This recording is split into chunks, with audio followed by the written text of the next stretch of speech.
How do we get kids to want to be in school, especially in the sort of middle school and high school space? Like there's not a lot that we need to do. You need to be in school. So attendance, engagement, skipping, all that stuff kind of falls under one category. So there's absolutely schools that are seeking to do that work.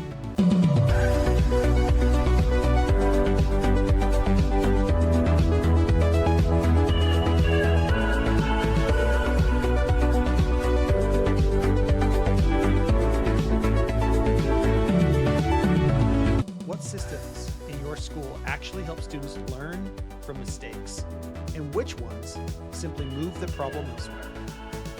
Thanks for joining me on this episode of Shifting Schools. I'm your host, Jeff Utecht, and today we're diving deep into the real work of restorative justice in schools with Nicholas Bradford, founder and director of the National Center for Restorative Justice. You'll hear how restorative practices go far beyond empathy. They create systems of accountability that preserve relationships while addressing real harm. Nicholas walks us through how his center builds capacity in schools through hands-on training, and why middle and high school in particular are ripe for the transformation. We also explore the current challenges school leaders face, from the rise of chronic absenteeism to the thorny question around creating phone-free schools, and how restorative frameworks can be part of that solution. Nicholas Bradford is a former classroom teacher turned youth advocate and policy analysis. His 2016, he founded the National Center for Restorative Justice to support educators in making schools more equitable, empathetic, and effective. The center runs 3-day in-person trainings, offers virtual learning, and provides hands-on consultants to help schools implement restorative justice practices that stick. Nicholas is also the author of A Real-World Guide to Restorative Justice in Schools, and a leading voice in how restorative practices intersect with educational leadership, student engagement, and trauma-informed pedagogy. Before we get to today's episode, just a quick reminder, if you are a school leader or interested in becoming one, we have a new newsletter out just for you called the AI Forward K-12 Leadership Brief. Each issue delivers best practices, case studies, policy updates, and hands-on strategies to keep your school ahead of the curve. You can subscribe now and join a growing network of forward-thinking leaders by clicking the link in the show notes or signing up at shiftingschools.com. Thank you for joining us for another episode of Shifting Schools. Now enjoy this episode with Nicholas from the National Center of Restorative Justice.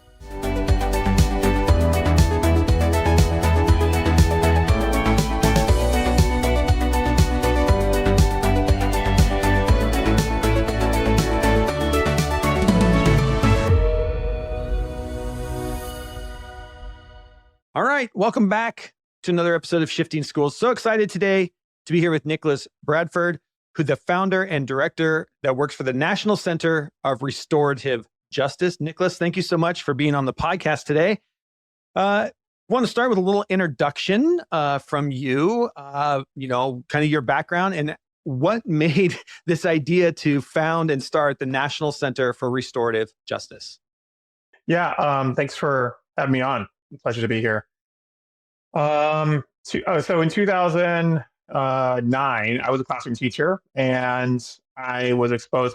Before I had kids, I had a lot more time on my hands. So I was doing some volunteering in the evenings, and got connected with a community organization in Vermont that was doing RJ work with kids who had charges, either pre-citation or sort of direct referrals from police. And so I just got like a little basic sort of, a couple evenings of training and sat in with young people who were really trying to grapple with some of the, naughty things that they've done, whatever we want to say that. And I found it really interesting. So in my day job when I was teaching, I worked with young kids who were in behavioral programs. The kids who had, got into like a couple fights, some arson, some threats and things like that. Some, they were just not being successful in that comprehensive high school. And I think this experience for a lot of folks who work in the alternative education space, which is we don't actually grapple with the issues or the challenges that brought kids to those schools. It is a lot like, if you get a district suspension or expulsion where you're moving to another district, and the new district is like, or the new high school is like, cool, hey, Nicholas, thanks for being here. Like, come on in. Yeah. Don't do the thing that you did at the other place. And that's it, right? That's it. And so that's true. I found the work that we were doing in the evenings that I was doing in the evenings was like so interesting. And like, how do I do this in schools? So it was 2009, 2012, and then, 2011, 2012, I got my master's in ed policy with a focus on restorative justice, trying to apply what I'd learned there to the education space. Looking at suspensions, the negative impact of suspensions, school resource officers, ticketing, and stuff like that. And then looking at the positive outcomes of restorative justice. And then I started doing this work since 2012. And then I founded the National Center in 2016, published our book, which is a real world guide to restorative justice in schools in 2021. And it's been trying to grind away and help schools and help teachers and principals like engage in this conflict work in a healthy, sustainable way. Awesome. Can you maybe explain a little bit, what does that work look like for you, for the Center on Restorative Justice? What does that work look like as far as teachers coming together or teams coming together, and maybe even a story of success of having the team come in and hang out with you, and some ideas that they've seen come out of that? We we ask a lot of schools. The vast majority of our engagement is in these 3-day trainings that are happening in person in Seattle, Portland, Kansas City, Chicago. And this, like, that level of engagement allows educators to really bond. So typically a school will send 2, but maybe 3 to 5 adults from the building, teachers, AP, dean, counselor, instructional coach, to our location and really do a deep dive in that. And it allows us to really kind of talk at length about what restorative justice is. And then also, I try to be practical, it's in the name of the book. But how do we actually do this? What's the, because a lot of times it's like, hey, you just be more empathetic. And you're like, well, what's that even mean? Yeah. We have an exercise like to practice empathy, to being vulnerable. Like what? And it's really interesting to see adults share like really powerful, moving stories of their own, like current lives, their past lives when they were kids or in college. Some of the young people that they've worked with that have been really challenging, but also like just how do you engage in accountability, like for the low level stuff. And so there's some team building amongst those staff that come, but also like as a group of 25 to 30 people, that really brings people together. And then they bring that back home. Our goal is to offer folks resources to implement back at their schools.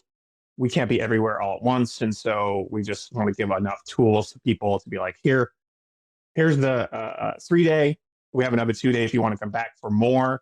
And then here's the workbook. Here's our, literature. And then here's the PowerPoints, like go forth and do it. And then consulting obviously with us. So sure. Yeah. That's the lion's share, but we do a bunch of other things too. We've got like some, small workshops. We've got an online course. We've got a big conference coming up in June, June 26th and 27th, which will be after this will already have happened by the time this comes out. But things like that. That's what we're trying to help educators get engaged with at sort of different levels. But are you finding more engagement at different levels? You talked about working with alternative schools or alternative high schools. Is most of your work with middle school, high school, or do you see this as your work actually across all K-12 kind of? It is across all K-12, but I think we bias probably toward middle school and high school. Okay. I think that sort of in general, if we're asking folks when we're engaging in conflict to be empathetic, it's easier, and elementary school teachers are much more capable, or sort of, it's just in the nature of the work when you're working with 7, 8, 9-year-olds. Sure. To be like, oh yeah, like Nicholas is learning. Benjamin is like learning how to keep his hands to himself. Yeah. Whereas in high school, there's a lot of like, you should know this by now. Right. There's a middle school where these 2 boys in 8th grade were like just slamming each other into lockers. They're messing around, they're playing, but they've got to be responsive to adults. Sure. And say like, hey, like you can't do that here. Like I get it that you want to play and you want to mess around. And so typically that kind of behavior, which was repeated, those kids would be in detention. Eventually they'd be suspended for a day or 2 or 3 because they're not listening to the redirection. And that's some of the challenges. And I'll be honest, restorative justice does have a couple challenges, and one of it is it does take a little bit more time. We are investing in time with young people in and around that complex space so that they can kind of get it. Young people are, typically speaking, slower processors than we are as adults. We've done this 100 times. We've taught the kids 1,000 times. And so it's quick for us. It's slow for that, 13-year-old who's like, I just want to play with my friend. This is how I play. This is how we play. We're good. Why is everybody busting my chops about this? And so slowing down those processes is a hard thing for us to do. And so we do have some skills or some processes that help us sometimes make it more quicker, sometimes like batch some problems. So we're sort of dealing with some things together and not all at the same time, at the same time, not individually. So, one of the things that we hear a lot is coming out of the pandemic that we've seen classroom management on the rise in schools. You and I, before we started recording, talked about chronic absenteeism is on the rise. Have you noticed any trends just in the work you're doing or the problems that administrators and teacher teams are bringing to these workshops and conferences that they're really trying to focus in on? Are you seeing any trends, maybe even, I don't know if there's trends across the United States or trends that are maybe in specific areas of the US that you might be seeing with the work you're doing? See, there's two kind of big moves that we're trying to address. And I think that you hit on one of them, certainly, is attendance. How do we get kids to want to be in school, especially in the sort of middle school and high school space? Like, there's not a lot that we can do to, like, you need to be in school. And actually engage in the work. So attendance, engagement, skipping, all that stuff kind of falls under one category. So there's absolutely schools that are seeking to do that work. I think also, like, a big push is phone-free schools. Yeah. So I've been working a little bit, and we're sort of starting to build this partnership with Yonder Pouch, or Yonder, the Yonder Pouches. And how do we help young people? And this is all the work I've done with the Height. Really, we're just now beginning to grapple with the fact that phones are such a developmental, like, trap, addiction, problem, that we actually do need to meaningfully engage in this stuff. And so I don't want to be kicking kids out of school for having their phones out, even if we have a phone-free school policy. So how do we do it? How do we deal with that? And so we have a little kind of what I was mentioning earlier, this sort of batch of kind of attention. It's a little bit different, more engaged, more active, participatory. That's the work that we're sort of offering to some schools that are trying to think about, how do we have phone-free schools? How do we have a system that addresses that? Yeah. But then in general, I don't think that any schools are really like, we have this problem over this problem. I think you have some, like, really high performing schools that are, like, have less fights and less drugs and less, like, swearing and hate speech. But, like, that stuff is so common across schools. And some of the work that I've done in the juvenile justice system around theft is such a funny thing, because we think about theft as like, poor kids steal stuff. It's like, actually, that's not true. Having talked to parents and kids, like, at theft, I stole a bunch of stuff when I was a teenager. It was like my brother did. We weren't rich. We were, like, poor, but we didn't steal things that we needed. We weren't needing for anything. It was just opportunity, sort of, like, not thinking it impacted anybody. And so you see across the board, like, kids really needing opportunities to learn about that stuff too. Yeah, it doesn't impact people. So, yeah, I love that. Well, part of our conversation here with our summer series is around looking at the future of work and what that might look like, both, for teachers supporting kids, and at the same time, teachers may be looking at, what is their career path look for moving forward. From your youth advocate and policy analysis standpoint, I'm guessing there are a lot of different career opportunities and pathways that support restorative justice. When you think about the future of restorative justice, what or where do you hope to see it grow? And what are maybe some entry points that teachers might have to say, this is the work that I want to do. The work that fulfills me is really supporting these kiddos who need this type of work.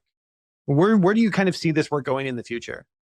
Yeah, I think speaking specifically about education, there's lots to think about when you think about nationally and sort of our industry in general.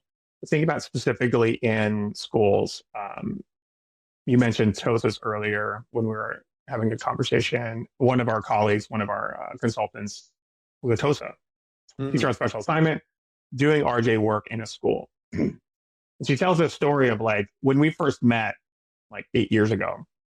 I was like, I don't, you really like this work.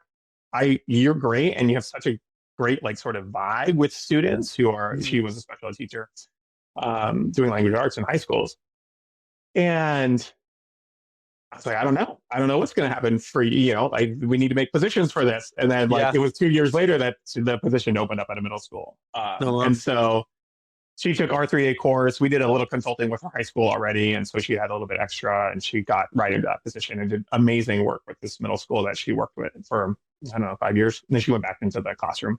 She still works with us, but it was a really interesting space. So I think that sort of instructional coach or TOSAs can be a really awesome space.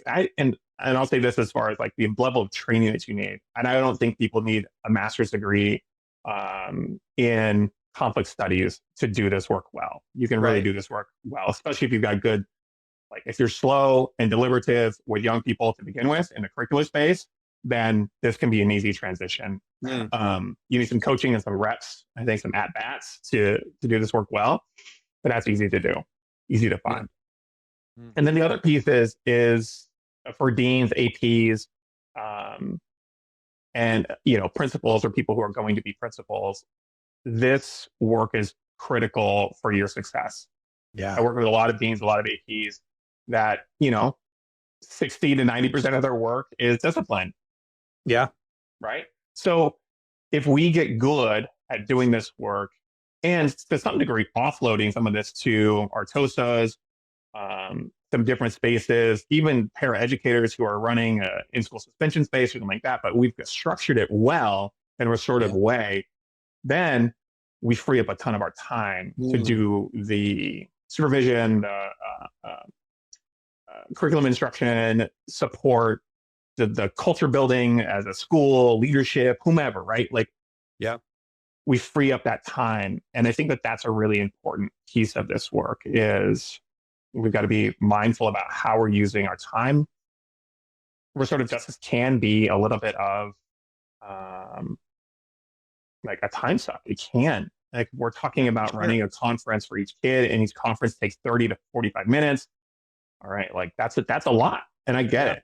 We're running circles in classrooms, and circles are 20 to 45 minutes in classrooms. Like what we have to make sure that our systems are responsive to the time constraints that we have and the level of need that our students have. And so it's not just throwing more people or not just throwing more conferences at kids, but it's actually sort of being mindful about how we're using our time effectively. And so we've got some systems that help really empower young people to take responsibility for their actions, talk about the impact, and then sort of engage in that responsibility taking, the work of repair, which is critical.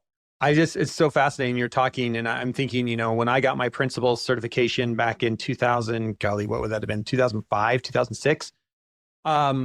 I don't think we had any classes. And I'm just trying to think, if you are taking administrative classes now and, moving into this idea of being a principal and AP, whatever that future looks like for you. I'm trying to remember if there were any courses I took that even talked about how do you interact with students in a restorative justice type of way. Everything was all focused on here's the law, make sure you're following the law. And nothing really was about, okay, if you have a kiddo that's in this type of crisis, how are you empathetic to it? How do you understand? And I wonder if there is a gap where, I think there are a lot of principals right now, probably around my age, who probably got their principalship, back in the early 2000s, that maybe this wasn't part of our training, that doing workshops with you or bringing a team, to the National Center for Restorative Justice and doing this work to figure out, okay, how do I lead this work in my school? I think could be really critical right now in the moment that we find ourselves in. You and I were talking before we started recording, this idea that we're in a place right now, for better or for worse, here in the United States anyways, we're in a place right now where we feel like we have to, and I think we have to sell public ed. We're selling public education. And I think any way that we can do that shows that we are supporting kids in these new and interesting ways, and just really trying to do everything we can to keep kids in our schools, whether it's for absenteeism or it's supporting kids who are going through trauma.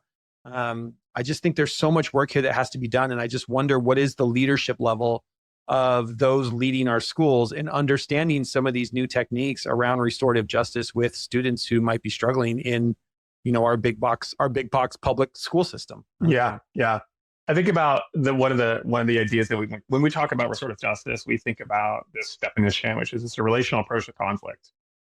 How do you preserve the relationship and engage in the conflict at the same time?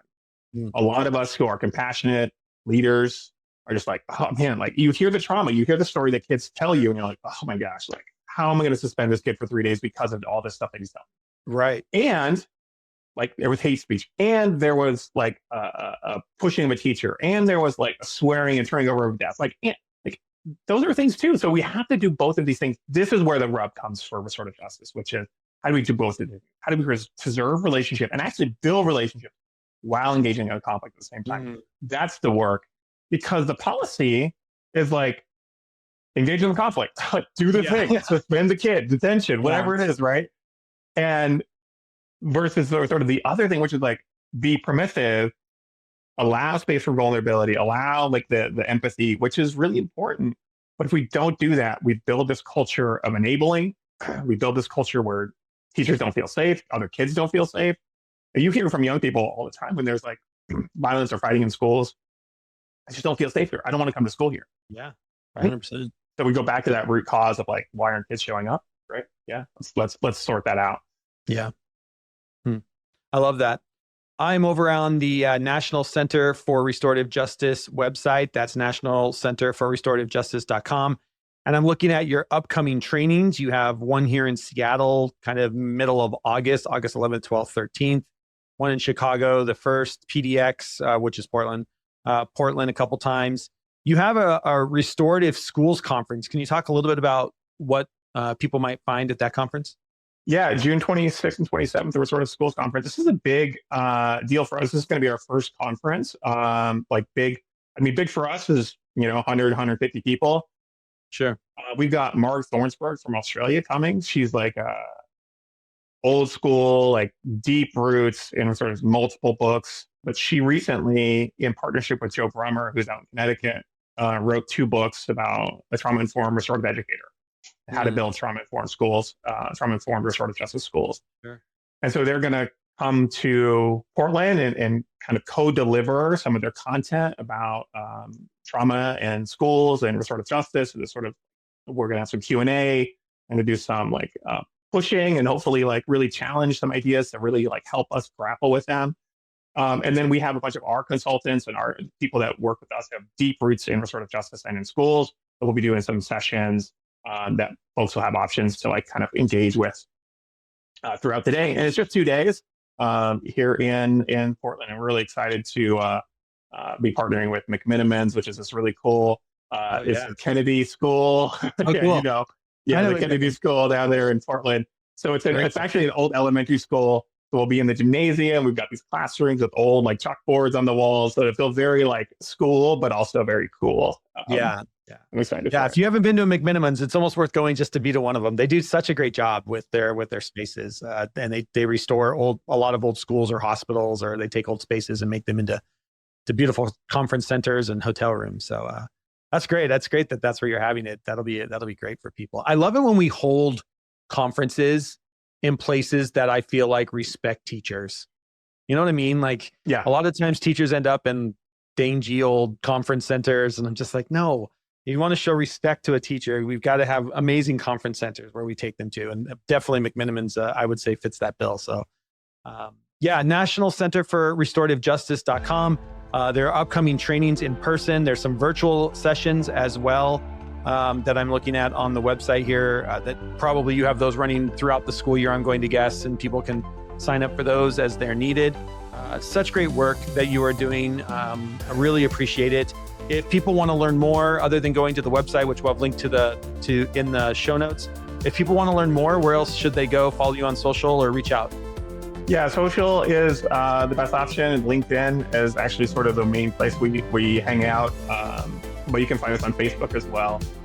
And then our website, and you can reach out through the website. Yeah. Awesome. Nicholas, thank you so much for joining us today on the Shifting Schools podcast. And thank you for the work that you do in supporting educators across the United States and around the world in doing this work. It's important work. And I'm so excited that we get a chance to highlight it here at Shifting Schools. So thank you. Okay. Yeah, thanks, Jeff. Appreciate it.